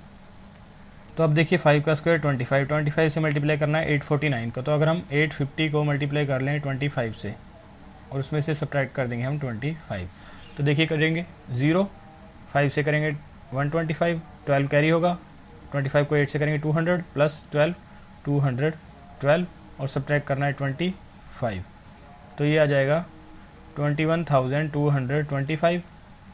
ये आ गया नंबर हमारा मल्टीप्लिकेशन के बाद। +6 किया तो हमारे पास आ गया 21,231। तो पैटर्न हमारा करेक्ट है। अब आगे मल्टीप्लाई करेंगे 6 से और ऐड करेंगे उसमें 7। तो 6 से मल्टीप्लाई करते हैं हम 6, 8, 2 से करेंगे 12 + 1 13, 1 आएगा कैरी, तो 6 + 1 7 और 2 से करेंगे 12। तो ये नंबर आ गया हमारे पास। अब इसमें ऐड करना है 7, तो देखिए 93 और स्टार्टिंग में आएगा 1 2 7 3। तो ये आएगा हमारा इस क्वेश्चन का आंसर, ऑप्शन हमारा सी। तो चलिए अब नेक्स्ट क्वेश्चन देखते हैं। 1 8 36 99 क्वेश्चन मार्क 440 784। तो अब देखिए, अगर देखें हम सीरीज़ को तो मल्टीप्लिकेशन तो नहीं नज़र आ रहा। उसके बाद स्क्वायर क्यूब्स के अगर हम नंबर देखें, स्क्वायर क्यूब्स कोई बन रहा हो वो चेक कर लेते हैं। अगर वो ना हुआ तो डिफरेंस पे चलेंगे। अब देखिए स्टार्टिंग में जैसे ये है 1, उसके बाद 8, तो 1 को तो लिख सकते हैं 1 का स्क्वायर या क्यूब। 8 क्या है, 2 का क्यूब है। उसके बाद 36 आया, ये आया 6 का स्क्वायर। यहाँ पे अगर हम 99 को बनाएं तो बना सकते हैं 10 का स्क्वायर -1। 440 को हम लिख सकते हैं 21 का स्क्वायर -1। और 784 होता है 28 का स्क्वायर। तो स्क्वायर वाली सीरीज चल रही है, तो इसका मतलब ये 2 का क्यूब ना हो के यहाँ पे क्या आएगा 3 का स्क्वायर -1 और यहाँ आ जाएगा 1 का स्क्वायर। तो अब अगर हम देखें इस पैटर्न को जो हमने लगाया, उसमें देखिए जो डिफरेंस चल रहा है 1 और 3 के बीच का डिफरेंस आया 2, 3 और 6 का डिफरेंस है 3 का, 6 और 10 का डिफरेंस है 4 का। तो जो डिफरेंस है वो इंक्रीज़ होता चला जा रहा है 1 1 के गैप से। तो इसका मतलब 10 के बाद आगे क्या आएगा यहाँ पे 15 और उसका स्क्वायर 225। हमारा इस क्वेश्चन का आंसर ऑप्शन डी। चलिए अब नेक्स्ट क्वेश्चन देखते हैं। नेक्स्ट सीरीज़ है हमारी 12 13 5 32 क्वेश्चन मार्क 93 -123। तो अगर हम देखें सीरीज़ को तो मल्टीप्लिकेशन तो हमें नहीं नज़र आ रहा क्योंकि इंक्रीज डिक्रीज़ वाली सीरीज़ है। उसके बाद स्क्वायर क्यूब्स के भी नंबर नहीं है, तो फिर डिफरेंस लेते हैं। डिफरेंस अगर हम लें 12 और 13 का, तो यहाँ पे आ रहा है +1, 13 और 5 -8 हो गया, 5 और 32 यहाँ पे प्लस का 27। तो अब हमें पैटर्न बनता हुआ नज़र आ रहा है कुछ कि जो डिफरेंस हैं उनमें देखिए ये है 1 1 का क्यूब, 8 2 का क्यूब, 23 3 का क्यूब। ऐसे ही अब आगे क्या होगा माइनस करेंगे, वो होगा 4 का क्यूब मतलब 64। तो 64 सब्ट्रैक्ट करेंगे 32 में से तो माइनस का आएगा 32 और हमारा आंसर इस क्वेश्चन का ऑप्शन सी। कंफर्मेशन के लिए आगे देखिए डिफरेंस लेते हैं हम। तो ऐड हुआ यहाँ पे कितने का एडिशन हुआ यहाँ पे 125 का जो है 5 का क्यूब। नेक्स्ट क्वेश्चन देखते हैं अब हम। नेक्स्ट सीरीज हमारी 5 16 57 240 क्वेश्चन मार्क 7308। तो अगर हम देखते हैं सीरीज़ को तो रैपिडली इंक्रीज़ हो रहा है, इसका मतलब मल्टीप्लिकेशन वाली सीरीज़ होगी। तो अब जस्ट हमें पैटर्न फाइंड आउट करना है। तो पैटर्न के लिए देखिए लगा के देखें अगर हम पैटर्न, तो 16 और 57 पे अगर हम लगाएं तो यहाँ पे मल्टीप्लाई कर दिया 3 से और ऐड कर दिया उसमें 9, 57 और 240 पे। तो यहाँ पे अगर हम मल्टीप्लाई करें 57 को 4 से तो ये आएगा 228 प्लस कर देंगे हम 12। तो अब इसी पैटर्न को अगर हम 5 और 16 पे लगाएं तो मल्टीप्लाई करेंगे 2 से और ऐड करेंगे उसमें 6। तो अब हमें पैटर्न बनता हुआ नज़र आ रहा है कि कंसेक्यूटिव नंबर से मल्टीप्लाई कर रहे हैं। 2 से किया, 3 से, 4 से, तो ऐसे ही आगे क्या होगा यहाँ पे 5 से मल्टीप्लाई करेंगे और ऐड करेंगे उसमें 15 क्योंकि 3 का गैप है। तो 5 से करेंगे 240 को तो 1200 प्लस 15 1215। आंसर हमारा इस क्वेश्चन का ऑप्शन ए। तो अब चलिए नेक्स्ट क्वेश्चन पे चलते हैं। नेक्स्ट सीरीज़ है हमारी। तो अगर हम देखते हैं इस सीरीज़ को तो इंक्रीज डिक्रीज हो रहा है, इसका मतलब मल्टीप्लिकेशन तो नहीं है और स्क्वायर क्यूब्स के भी नंबर डायरेक्टली हमें नहीं दिख रहे। तो अब हम डिफरेंस लेंगे। तो डिफरेंस लेते हैं जब हम, तो स्टार्टिंग में आ रहा है +1, 5 16 में से सब्ट्रैक्ट किया -4, 5 12 में से यहाँ पे ऐड होगा प्लस का 9, आगे 5 21 माइनस किया 16 तो 505 बना। तो अब हमें पैटर्न क्लियरली नज़र आ रहा है कि स्क्वायर चल रहे हैं डिफरेंस में। तो देखिए अब आगे क्या होगा, ऐसे ही प्लस करेंगे हम 1 का स्क्वायर, 2 का स्क्वायर, 3 का स्क्वायर, 4 का स्क्वायर, यहाँ पे आएगा 5 का स्क्वायर 25। तो आंसर आ जाएगा 530 हमारा इस क्वेश्चन का ऑप्शन डी। तब चलिए नेक्स्ट क्वेश्चन देखते हैं हमारा। तो केस लेट गिवन है हमें, देखते हैं directions. A started working on work P. तो ए ने वर्क स्टार्ट किया वर्क पी पे। He works for 6 days and completes 25% of the work. तो 6x डेज़ के लिए वर्क करता है ए और 25% वर्क कंप्लीट कर देता है। तो ए ने टोटल वर्क अगर हम माने ए तो उसका 1/4 किया उसने 6x डेज़ में, तो टोटल वर्क कर देगा ये 24x डेज़ में। उसके बाद after that B works for 9x days and completes 15% of the work. उसके बाद बोल रहा है कि बी ने वर्क किया 9x डेज के लिए और 15% वर्क कंप्लीट कर दिया। तो बी करता है टोटल का 3/20। देखिए उसने यहाँ पे रिमेनिंग वर्क नहीं बोला है तो इसलिए हम टोटल वर्क की लेंगे। तो टोटल का 3/20 करता है वो 9x डेज में, कंप्लीट करेगा 3 से कट करेंगे तो बी करेगा टोटल वर्क 60x डेज में। इसके बाद after that C works for 5x days and completes 20% of the work. और सी ने किया 5x डेज के लिए वर्क और 20% वर्क कंप्लीट कर दिया। तो सी का अगर हम लिखें यहाँ पे सी टोटल का 1/5 हो गया 20%, ये है 5x के इक्वल।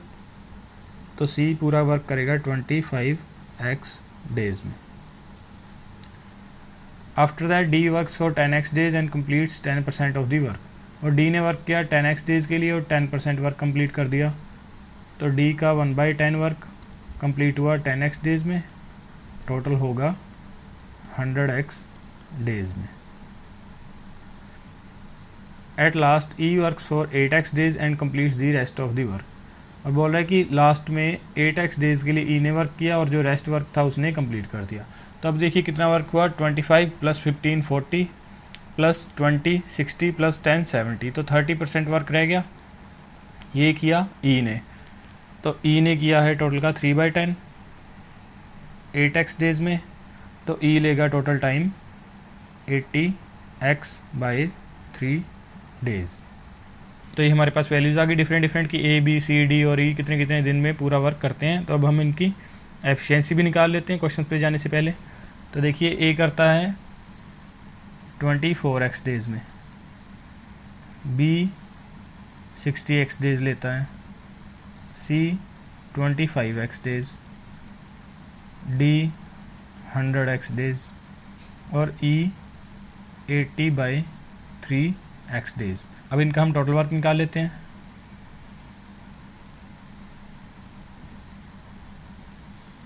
तो एलसीएम लेंगे सभी का। तो एलसीएम आएगा देखिए 25 और 100 का 100 और 100 और 80 का अगर हम एलसीएम लें तो ये आएगा 400 और 24 का लेंगे तो ये 400 हो जाएगा। और 60 और 400 का एलसीएम लेंगे तो यहाँ से हमारे पास एलसीएम आएगा 1200। तो ये आ गया हमारा टोटल वर्क 1200x। अब हम एफिशिएंसी देख लेते हैं सभी की इंडिविजुअली कितनी है।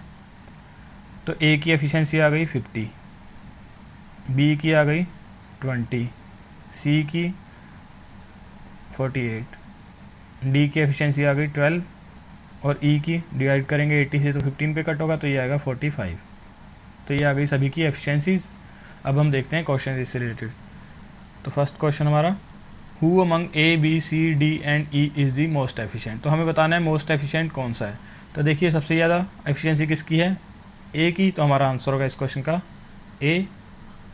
Next question, A can complete work Q in 60 days, in how many days can C and D together complete the work. तो ए कोई वर्क है क्यू, उसको करता है 60 डेज में। तो हम बताना है कि सी और डी मिलके उस काम को कितने दिन में करेंगे। तो अब देखिए 60 डेज लेता है ए और ए की एफिशिएंसी फाइंड आउट की थी हमने, वो है 50। तो इसको मल्टीप्लाई करेंगे हम, 60 × 50 तो टोटल वर्क आ गया 3000। इसको हमने डिवाइड करना है सी प्लस डी की एफिशिएंसी टोटल जितनी आएगी उससे। तो अब देखिए सी और डी की एफिशिएंसी, सी की है 48 और डी की है 12। तो ये आ गया 60।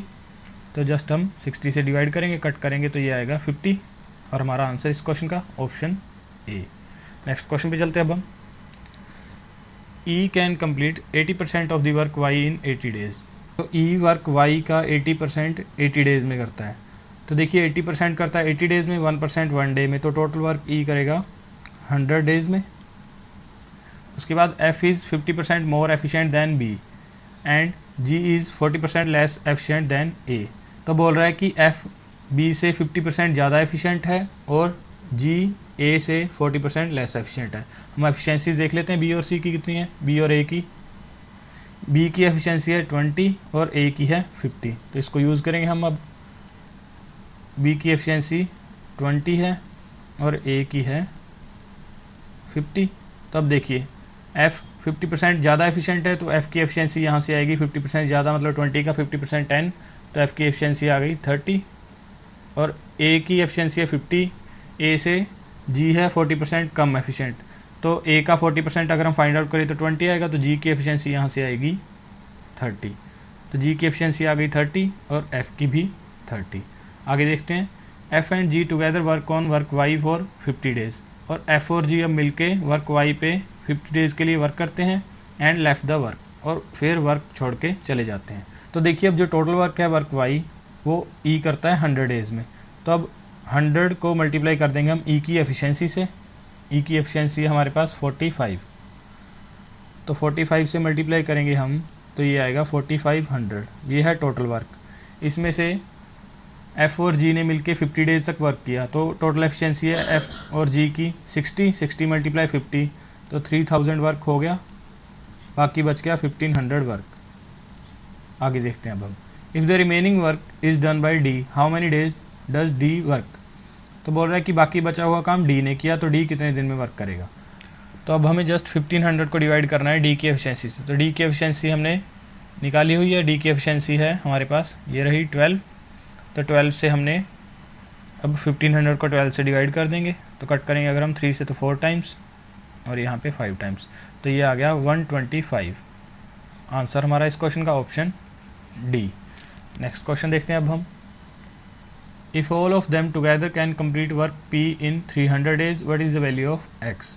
तो बोल रहा है कि अगर सभी मिलके वर्क पी है जो उसको 300 दिन में पूरा करते हैं तो हमें एक्स की वैल्यू फाइंड आउट करनी है। तो अब देखिए कैसे करेंगे इस क्वेश्चन को, कि जो हमें एफिशिएंसीज गिवन है सभी की, उन सभी का सम करेंगे, उसको 300 से मल्टीप्लाई करेंगे, टोटल वर्क आएगा और उसको हम इक्वल रख देंगे जो हमने स्टार्टिंग में work P total find out किया है उसके। तो देखिए अब टोटल एफिशिएंसी कर लेते हैं सभी का सम,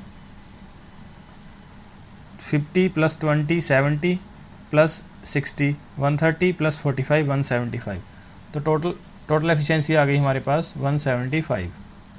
सभी की एफिशिएंसी का सम आ गया 175, मल्टीप्लाई करेंगे इसको 300 से, तो ये आ गया टोटल वर्क। ये इक्वल है जो टोटल वर्क हमने पहले फाइंड आउट किया था वो था 1200 एक्स। अब एक्स की वैल्यू यहाँ से फाइंड आउट कर सकते हैं हम कट करके। तो देखिए 300 से ये 4 टाइम्स गया, तो अब 4 से कट करें 175 को, तो देखिए 4 टाइम्स, फिर 1 बचेगा 5 15, तो 3 पे 3 बचेगा तो 7 और 5, 43.75 आ गई एक्स की वैल्यू। ऑप्शन हमारा बी और इस क्वेश्चन का आंसर। चलिए अब नेक्स्ट क्वेश्चन देखते हैं हमारा। तो नेक्स्ट क्वेश्चन है, if A and be together can complete work Q in 30 days. तो अगर ए और बी मिलके वर्क क्यू है जो उसको 30 डेज़ में कंप्लीट करते हैं, in how many days C alone can complete the work Q. तो सी उसी वर्क को कितने दिन में कंप्लीट करेगा वो हमें फाइंड आउट करना है। तो अब देखिए टोटल वर्क हमने क्यू निकालना है, उसके लिए क्या करेंगे, 30 डेज़ हमें गिवन है, मल्टीप्लाई करेंगे ए और बी की टोटल एफिशिएंसी से। ए और बी की टोटल एफिशिएंसी ये आएगी 50 + 20 70 आ गई टोटल एफिशिएंसी ए और बी की। तो 70 से मल्टीप्लाई किया 30 को, तो ये आ गया 2100। अब इसको डिवाइड करना हमने सी की एफिशिएंसी से। सी की एफिशिएंसी हम देख लेते हैं कितनी है। सी की एफिशिएंसी है 48, तो 48 से इसको डिवाइड कर देंगे।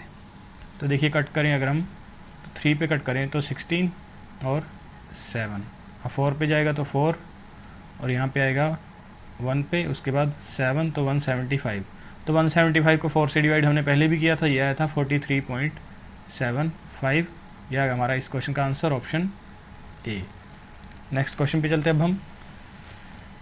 तो 27th क्वेश्चन हमारा, due to an increase of 20% in the price of eggs 4 eggs less are available for ₹125। तो बोल रहा है कि 20% इंक्रीज़ होने की वजह से एग्स के प्राइस में अब हमें 125 रुपीज़ में जितने पहले एग्स आते थे उससे 4 एग्स कम मिलते हैं। What is the current price per dozen of eggs. तो हमें फाइंड आउट करना है करंट प्राइस कितना है एक दर्जन एग्स का। तो अब देखिए इंक्रीज़ हुआ है 20% का, तो प्राइस ओल्ड न्यू पहले था 5 अब हो गया 6, तो क्वांटिटी होती है इन्वर्स इसके, तो आएगी क्वांटिटी 6 और 5। और अब देखिए क्वांटिटी पहले आगे अगर हमें 6 यूनिट्स एग्स मिलते थे अब मिलते हैं 5 यूनिट्स, तो ये 1 यूनिट इक्वल है 4 एग्स के। तो पहले अगर 24 एग्स मिलते थे अब मिलते हैं 20 एग्स, तो अब हमें 20 एग्स मिलते हैं 125 के, तो 1 एग का प्राइस आ गया 125/20। फाइंड आउट करना है हमने 1 डजन मतलब 12 एग्स का। कट करें अगर हम 4 से तो 3 टाइम्स 5 टाइम्स, 5 से कट करें 125 को तो 25, तो प्राइस आ गया 1 डजन एग्स का 75 रुपीज़। ऑप्शन हमारा डी इस क्वेश्चन का आंसर।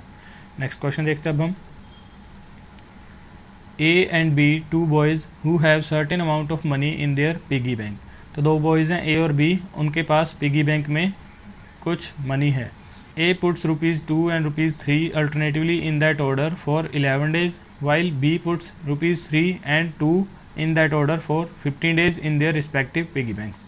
तो A क्या करता है, ₹2 और ₹3 अल्टरनेटिवली 11 दिन तक अपने पिगी बैंक में डालता है, और B ₹3 और ₹2 15 दिन तक अपने पिगी बैंक में डालता है। तो अल्टरनेटिवली डाल रहे हैं, तो A स्टार्ट करता है 2 से, और उसके बाद 3, फिर 2, फिर 3, ऐसे करके 11 दिन तक डालता है। तो अब देखिए 11 को अगर हम डिवाइड करें तो वो क्या करेगा, 6 डेज़ तक तो एक डालेगा और 5 डेज़ तक दूसरा रुपये डालेगा। तो अब 6 डेज़ तक उसने स्टार्ट किया 2 से, तो 2 रुपीज़ वाले कॉइन डालेगा, तो टोटल हो जाएंगे उसके 12 रुपीज़, और 5 डेज़ तक उसने डाले 3 रुपीज़, तो ये आ गया टोटल 15। तो टोटल रुपीज़ 27 डाल दिए ए ने अपने पिगी बैंक में 11 डेज़ में। अब ऐसे बी के लिए, तो बी के लिए टोटल हैं 15 डेज़, तो इसको डिवाइड करेंगे हम 8 + 7 में। 8 डेज़ डाला उसने, स्टार्ट किया 3 से, तो 3 रुपीज़ डाले, तो ये आ गए 24, और 7 डेज़ के लिए उसने 2 रुपीज़ डाले, तो ये आ गए 14। तो दोनों का सम किया हमने, आ गया हमारे पास 38 रुपीज़ बी ने जो अपने पिगी बैंक में डाले। ये ए का है और ये बी का। If the final amount of money in the piggy bank of B is 27 more than that of A, what was the initial difference between the money in them. तो बोल रहा है कि अगर फाइनल अमाउंट जो बना उनके पिगी बैंक में मनी का, उसमें बी के पास ए से 27 रुपीज़ ज़्यादा हैं, तो हमें इनिशियल डिफरेंस बताना है उन दोनों की मनी में क्या था। तो अब देखिए जो फाइनल डिफरेंस हमें यहाँ से पता चल रहा है कि 27 ए के पास रुपीज़ हैं और बी के पास हैं 38, तो यहाँ से डिफरेंस बन रहा है 11 का, और टोटल डिफरेंस है 27 का, तो मतलब इनिशियल डिफरेंस क्या था 16, और ये आ गया हमारा आंसर इस क्वेश्चन का, ऑप्शन ई। नेक्स्ट क्वेश्चन देखते हैं अब हम। 29 क्वेश्चन हमारा। A started a business with a certain investment. A ने कोई बिजनेस स्टार्ट किया और उसने सर्टेन रुपीज़ इन्वेस्ट किए। After X months B joined him investing 1/3 of the amount of A's initial investment. X months के बाद B invest करता है और अमाउंट लगाता है वो जो ए ने लगाई उसका 1/3। At the end of the 2 years the ratio of the share of A in the profit to the share of B in the profit is 18:5। What is the value of X. तो बोल रहा है कि 2 साल के बाद जो ratio है उन दोनों का प्रॉफिट का, वो है 18:5। हमें वैल्यू फाइंड आउट करनी है एक्स की कितनी थी। तो चलिए करते हैं इसको सोल्व। तो ए और बी, ए ने इन्वेस्ट किया है 3 यूनिट्स अगर हम माने, तो उसने टोटल इन्वेस्ट किया है 2 years के लिए, तो मंथ्स में अगर हम कन्वर्ट करते हैं तो 3 × 24, ये आ गया टोटल ए का शेयर। उसके बाद बी ने लगाया 1/3 ऑफ ए, तो बी ने लगाया 1 यूनिट और उसने लगाया टोटल 24 माइनस एक्स मंथ्स के लिए, और ये हमें गिवन है इन दोनों का रेशो 18/5 के इक्वल। तो मल्टीप्लाई करें अगर हम 72/24 minus X is equal to 18/5। Cut करें अगर हम 18 से 4 टाइम्स, तो ये आ गया 24 minus X is equal to 20। X की वैल्यू आ गई यहाँ से 4, और हमारा आंसर इस क्वेश्चन का ऑप्शन सी कि बी ने 4 मंथ्स के बाद ज्वाइन किया था। चलिए नेक्स्ट क्वेश्चन देखते हैं। If the diagonals of a rhombus of side 45 centimetre are in the ratio 3:4। तो हम बोल रहे हैं कि जो डायगोनल्स है रोम्बस के जिसकी साइड 45 सेंटीमीटर है उनका रेशो है 3:4। What is the area of rhombus. तो हमें एरिया फाइंड आउट करना है रोम्बस का। तो रोम्बस बना लेते हैं हम।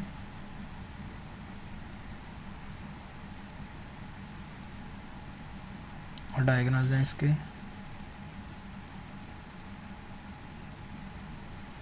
अब देखिए साइड है रोम्बस की 45, तो चारों साइड्स बराबर होती है, सभी साइड्स होंगी 45।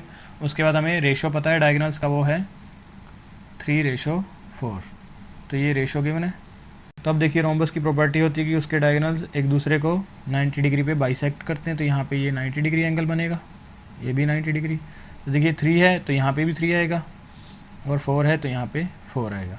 एक एंगल 90 डिग्री का है तो ये राइट एंगल ट्रायंगल बन गया। तो अब देखिए इनको मान लेते हैं हम 3x ये है और ये है 4x, तो इन दोनों का स्क्वायर का सम करेंगे तो 25x², ये आएगा 45 के स्क्वायर के बराबर, वो होता है 2225। तो कट करेंगे अगर 25 से तो 8 पे और 1 पे, तो x आ गया यहाँ से 9। तो डायगोनल की वैल्यू आ जाएगी यहाँ से 3 + 3 6x, 6 × 9 54 एक डायगोनल, और दूसरा डायगोनल आ जाएगा 4 + 4 8 × 9 तो 72। तो रोम्बस का एरिया होता है अब हमारे पास दोनों डायगोनल की मल्टीप्लिकेशन और उनका हाफ। तो 2 से अगर कट करें तो 36। अब हमें जस्ट मल्टीप्लाई करना है 54 को 36 से। तो 54 को अगर हम 50 + 4 मान लें तो 36 को 5 से करेंगे 180 और एक 0 प्लस 4 से करेंगे 144। तो ये आ गया 1944 इस रोम्बस का एरिया, ऑप्शन हमारा ए। तो अब चलिए नेक्स्ट क्वेश्चन देखते हैं। तो डी आई गिवन है हमें, डायरेक्शन देखते हैं अब हम। A store sells 4 plastic products mug bucket glass and chair. तो कोई एक स्टोर है और वो 4 प्लास्टिक के प्रोडक्ट्स बेचता है, mug bucket glass chair. The table given below shows the cost price ratio of the amount of profit and discount and percentage markup of the cost price for each product. तो जो table given है हमें उसमें cost price given है सभी products का, और हमें रेशियो गिवन है प्रॉफिट और डिस्काउंट का, और परसेंटेज गिवन है कि मार्क प्राइस कॉस्ट प्राइस से कितना ज़्यादा है वो हमें गिवन है परसेंटेज में। तो अब हम क्वेश्चन पे जाने से पहले इनकी वैल्यूज़ फाइंड आउट कर लेते हैं। जैसे देखिए एमपी कितना होगा सभी का, देखिए 120% इंक्रीज़ किया है 240 पे, तो 6/5 कर देंगे हम 240 का। तो यहाँ से कट करेंगे तो 4 और 8, 48 को हमें 6 से मल्टीप्लाई करना है, तो देखिए 8 4 से करेंगे तो 28 आ जाएगा, एमपी आ गया मग का। उसके बाद 140% का इंक्रीज़ है 250 पे, तो देखिए 250 हो गया 100%, इसका 40% 100 होगा तो 350 आ गया बकेट का एमपी। उसके बाद 300 का हमें 150 इंक्रीज़ करना है, तो जस्ट 150 आएगा तो 450 आ गया। उसके बाद 125, तो 640 + 1/4 ऑफ 640 160, तो ये आ जाएगा 800। तो ये आ गया एमपी सभी प्रोडक्ट्स का। इसके बाद देखिए अब हम फाइंड आउट कर लेंगे प्रॉफिट और डिस्काउंट्स कितने आएंगे हर एक के प्रोडक्ट के। तो देखिए 2:1 का रेशो है, और ये 2:1 का रेशो किसके इक्वल होगा, डिफरेंस 240 और 288 का, क्योंकि एमपी और सीपी का डिफरेंस ही होगा प्रॉफिट और डिस्काउंट का सम। तो 288 में से 240 सब्ट्रैक्ट करेंगे तो ये आएगा 48। तो 48 को 2:1 में हम डिवाइड कर देते हैं, तो प्रॉफिट का अलग से टेबल बना लेंगे और डिस्काउंट का अलग से। तो प्रॉफिट आएगा यहाँ से 32 और डिस्काउंट आ जाएगा 16। उसके बाद 4:1 ये इक्वल होगा 100 के, तो यहाँ से प्रॉफिट आएगा 80 और डिस्काउंट 20। उसके बाद 2:1 है ग्लास के लिए, और यहाँ से डिफरेंस है 150, तो ग्लास के लिए प्रॉफिट आ गया 100 का और डिस्काउंट आ गया 50 का। लास्ट है चेयर, चेयर के लिए ये 3:5 इक्वल होगा 160 के। तो देखिए अब यहाँ से आएगा 20 यूनिट्स 1 के बराबर, तो 3 यूनिट्स 60 और यहाँ पे 100। प्रॉफिट और डिस्काउंट बन गए। अब सेलिंग प्राइस भी हम यहाँ से फाइंड आउट कर सकते हैं। तो सेलिंग प्राइस के लिए आप 2 तरीके से कर सकते हो, एक तो एमपी में से डिस्काउंट माइनस कर सकते हो, या फिर सीपी में प्रॉफिट ऐड कर सकते हो। तो किसी भी तरीके से कर सकते हो आप। यहाँ से अब अगर हम डिस्काउंट करें 288 - 16 तो 272, उसके बाद 350 - 20 330, 450 - 50 400, 800 - 100 700। तो ये वैल्यूज़ आ गई हमारे पास, एमपी, प्रॉफिट, डिस्काउंट और एसपी, सारी वैल्यूज़ आ चुकी हैं सभी प्रोडक्ट्स के लिए। अब देखते हैं इससे रिलेटेड क्वेश्चंस। तो फर्स्ट क्वेश्चन इस डीआई से रिलेटेड देखते हैं हम। The discount on chair is what % of the selling price of glass. तो हमें फाइंड आउट करना है कि जो डिस्काउंट मिला हमें चेयर पे वो कितने % है जो सेलिंग प्राइस है ग्लास का उसके। तो डिस्काउंट देखिए चेयर पे है 100 और सेलिंग प्राइस है ग्लास का 400, तो 100 400 का कितना है 25%, ऑप्शन हमारा ए और इस क्वेश्चन का आंसर। तो देखिए जो हमने वहाँ पे टेबल बनाई उसका हमें यहाँ पे बेनिफिट मिल रहा है कि क्वेश्चन हमारा बड़ी जल्दी सॉल्व हो रहा है। नेक्स्ट क्वेश्चन देखते हैं अब हम, what is the average profit on bucket and chair. तो एवरेज प्रॉफिट फाइंड आउट करना है हमें बकेट और चेयर का। तो बकेट पे है 80 प्रॉफिट और चेयर पे है 60, तो 80 + 60/2 70, option C. Next question, if mug and glass are sold at discount of 25% and 11.11% respectively, what is their total selling price. तो बोल रहा है कि अगर मग को 25% डिस्काउंट पे और ग्लास को 11.11% डिस्काउंट पे सोल्ड किया जाए तो उनका टोटल सेलिंग प्राइस क्या होगा। तो अब देखिए मग का एमपी है 288, इसमें से 25% अगर हम सब्ट्रैक्ट करें तो 1/4 करेंगे, 1/4 आएगा 288 का, 1/4 अगर हम करें तो देखिए 72 हम सब्ट्रैक्ट कर देंगे यहाँ से, तो आ जाएगा 216। ये आ गया मग का सेलिंग प्राइस प्लस 11.11% हमें करना है ग्लास पे, तो ग्लास का MP है 450 और 11.11% का रेशो होता है 1/9, तो 1/9 करना है जस्ट अब हमें 450 का, तो ये आएगा 50, तो 400 आ गया सेलिंग प्राइस ग्लास के लिए, तो सम आ गया इनका 616। आंसर हमारा इस क्वेश्चन का ऑप्शन डी। नेक्स्ट क्वेश्चन देखते हैं अब हम, what is the sum of the discount on mug, glass and bucket. तो हमें टोटल बताना है डिस्काउंट मग, ग्लास और बकेट पे कितना होगा। तो देखिए मग पे डिस्काउंट है 16, ग्लास पे 50 और बकेट पे 20, तो तीनों का सम करेंगे ये आएगा 86। आंसर हमारा option B. Next question, the profit on mug is what % of the difference between the profit on glass and discount on bucket. तो हम बताना है कि जो मग पे प्रॉफिट हुआ वो कितने % है ग्लास पे प्रॉफिट के और बकेट पे डिस्काउंट के। तो देखिए प्रॉफिट है जो मग पे वो है 32 डिवाइड करेंगे हम difference profit on glass, glass पे प्रॉफिट है 100 का और बकेट पे डिस्काउंट है 20 का, तो ये आ जाएगा 80, तो कट करेंगे 2/5, 2/5 होता है हमारा 40%, ऑप्शन ए और इस क्वेश्चन का answer. Next question, A working with 44.44% efficiency is as efficient as C working with 80% efficiency, who is as efficient as B working with 50% efficiency। तो बोल रहा है कि A की 44.44% एफिशिएंसी, C की 80% एफिशिएंसी और B की 50% एफिशिएंसी बराबर है। तो देखिए अब A की एफिशिएंसी अगर हम A माने तो 44.44 का रेशो बनेगा 4/9, ये इक्वल होगा C की 80% एफिशिएंसी मतलब 4/5 of C is equal to B की 50% 1/2 बी। तो अब इसको रेशो में कन्वर्ट करने के लिए हम क्या करेंगे, देखिए ये जो न्यूमरेटर्स हैं 4, 4, 1 इनको डिनोमिनेटर के नीचे लेके जाएंगे, तो ए के लिए आ जाएगा ये 9/4, उसके बाद सी है तो सी के लिए रेशो में ये बन जाएगा 5/4 और बी के लिए ये बन जाएगा 2/1। अब मल्टीप्लाई कर लेते हैं हम 4 से डिनोमिनेटर हटाने के लिए, तो ए, बी और सी इनकी एफिशिएंसी क्या बन जाएगी यहाँ से 9, 4 से मल्टीप्लाई करेंगे 2 को 8 और 5, तो ये आ गई ए बी सी की एफिशिएंसी। अब आगे देखते हैं, if A alone can complete a work in 50 days, in how many days B working alternatively with A and C in that order can complete the same work. तो बोल रहा है कि अगर ए किसी वर्क को 50 डेज़ में कंप्लीट करता है तो उसी वर्क को बी ऑल्टरनेटिवली ए और सी के साथ अगर वर्क करे तो कितने टाइम में वो कंप्लीट कर देगा। तो अब देखिए ए करता है 50 डेज़ में और ए की एफिशिएंसी है 9, तो टोटल वर्क आ गया 450, ये करना है बी को। और बी करता है स्टार्ट ए के साथ वर्क करता है बी, तो बी प्लस ए ये करेंगे 17 वर्क 1 डे में, उसके बाद बी प्लस सी ये करेंगे 13 वर्क 1 डे में, तो टोटल 30 यूनिट्स वर्क हो गया 2 डेज़ में और करना है हमने 450, तो जस्ट इसको 15 से हम मल्टीप्लाई कर देंगे तो डेज आ जाएंगे 30 और हमारा आंसर इस क्वेश्चन का ऑप्शन डी। चलिए अब नेक्स्ट क्वेश्चन देखते हैं,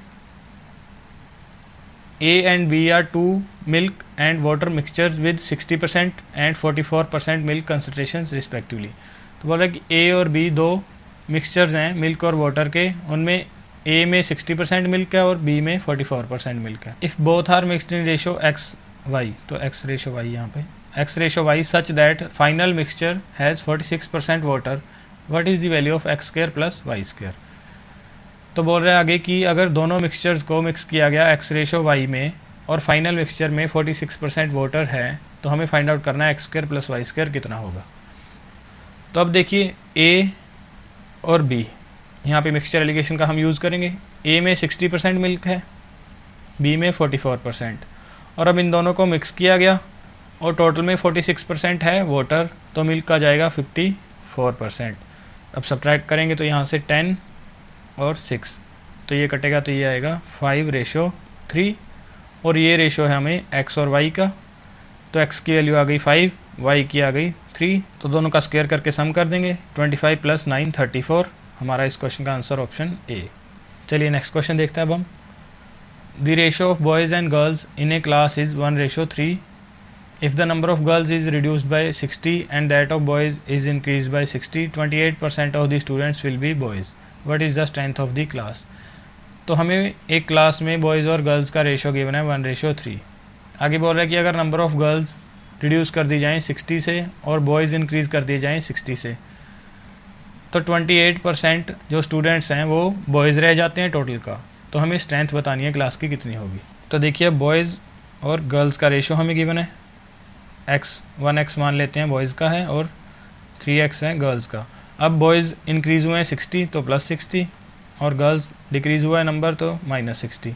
ये हो जाता है 28% टोटल में बॉयज़ रह जाते हैं, तो 28 हो जाएंगे बॉयज़ तो गर्ल्स हो जाएंगी 72। जस्ट अब इसको कट करना है और x की वैल्यू फाइंड आउट करनी है हमें। देखिए 4 से कट करेंगे 7 टाइम्स और यहाँ पे 18 टाइम्स, क्रॉस मल्टीप्लाई कर लीजिए। 18x + 1080 is equal to 21x - 420। तो यहाँ से 3x इज इक्वल टू आ गया 1080 + 420 करेंगे तो यहाँ से बनेगा 1500, तो x की वैल्यू आ गई 500। और अब हमें गिवन है कि बॉयज़ और गर्ल्स का रेशो है 1:3, तो x आया 500, तो 4 यूनिट्स फाइंड आउट करना है। 4 से मल्टीप्लाई करेंगे तो टोटल आ जाएगा 2000। ये आ गई टोटल स्ट्रेंथ क्लास की, ऑप्शन हमारा सी। चलिए नेक्स्ट क्वेश्चन देखते हैं अब हमारा 39th क्वेश्चन है, what is the lowest 4 digit number which when divided by 2, 5, 7 and 9 leaves the remainder of 1, 4, 6 and 8 respectively. तो हमें lowest 4 digit number find out करना है जिसको 2, 5, 7 और 9 से हम जब डिवाइड करते हैं तो हमारे पास ये रिमाइंडर बचते हैं। 2 के लिए 1, 5 के लिए 4, 7 के लिए 6 और 9 के लिए 8। तो देखिए इस क्वेश्चन में हम क्या करेंगे कि सभी का हम कॉमन रिमाइंडर जब हम फाइंड आउट करते हैं तो देखिए 2 में से 1 सब्ट्रैक्ट करेंगे, 5 में से 4, तो सभी का कॉमन जो रिमाइंडर आ रहा है वो आ रहा है 1। और लोएस्ट डिजिट के लिए अब हम एलसीएम निकालेंगे सभी का, तो 2 और 5 का 10, 10 और 7 का 70 और 9 के साथ तो 630। तो एलसीएम आ गया चारों नंबर्स का, वो आ गया 630। अब हमें lowest 4 digit number find out करना है, तो देखिए अब 630 को अगर हम डबल कर दें तो यहाँ से आएगा 1260। तो ये लोएस्ट होगा क्योंकि 630 डिवाइड होगा सभी से। इसके बाद नेक्स्ट जो नंबर आएगा वो होगा 1260, ये होगा लोएस्ट 4 डिजिट का।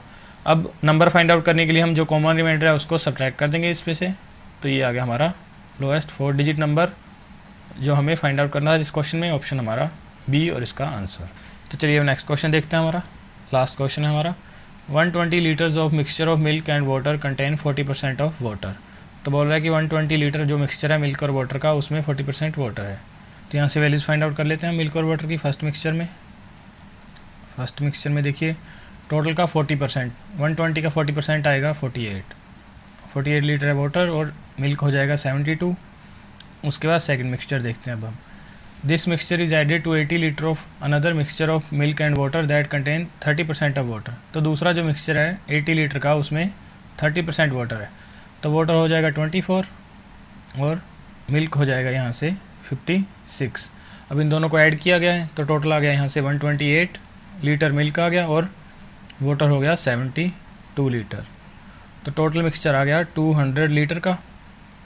अब आगे देखते हैं हम, how many litres of pure milk should be added to the resulting mixture to obtain a final mixture that contain 20% water. तो बोल रहा है कि जो रिजल्टिंग मिक्सचर बना है उसमें कितना मिल्क ऐड किया जाए कि टोटल में 20% वाटर हो उस मिक्सचर में। तो अब देखिए वाटर है 72%, तो इसको बनाना है टोटल का 1/5। तो टोटल का 1/5 72 लीटर अगर होगा तो टोटल मिक्सचर हो जाएगा 5 × 72, तो यहाँ से बन जाएगा 360 लीटर। तो टोटल मिक्सचर बनाना है हमें 360 लीटर, है अभी 200, तो ऐड कितना करेंगे मिल्क 160 लीटर। ये आ गया हमारा आंसर इस क्वेश्चन का, ऑप्शन डी। तो ये थे 40 क्वेश्चन जो हमने आज डिस्कस किए आरआरबी पीओ मेंस के मैथ्स से रिलेटेड। और अगर आपको हमारा ये सेशन पसंद आए तो ज़रूर इस वीडियो को लाइक कीजिए, शेयर कीजिए और ऐसी और अपडेट्स के लिए हमारे चैनल को सब्सक्राइब कर लीजिए। Thank you so much.